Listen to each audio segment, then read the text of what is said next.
สบายดีจ้ามาพ่อกับสาวติ๊กบ้านนาจ้าบ้านน้อยจ้าวันนี้มากินต้มใส่อ่อนเปื่อยๆเลยจ้าแล้วก็น้ำจิ้มเฮาตามเป็นน้ำจิ้มซีฟู้ดแล้วก็พักคะน้าลวกมาจ้าลงมือกินกันเลยแซ่บๆน้ำกันจ้าพี่น้องต้มเฮาต้มแบบเปื่อยคักอีดีได้นี่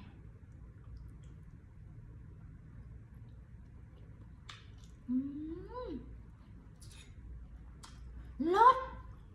รสมาก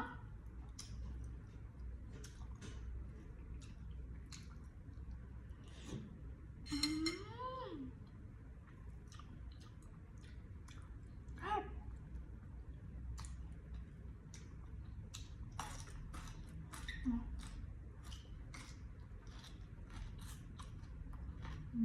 มอืม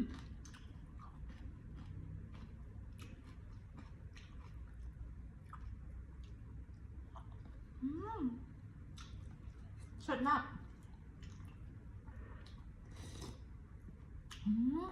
น่านัวขนาด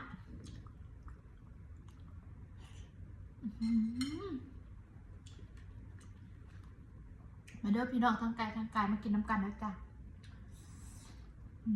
แซ่บอีเดียนี่ว่าเรื่องจริงแบบแซ่บเหมาะกับคนที่แบบว่ามักกินใส่เด้ออืม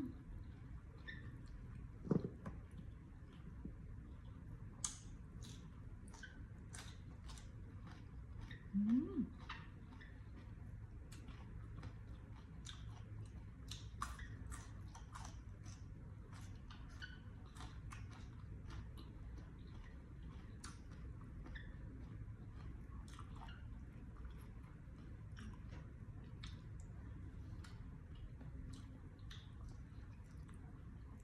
กินกับข้าวเหนียวเขากันค่ะ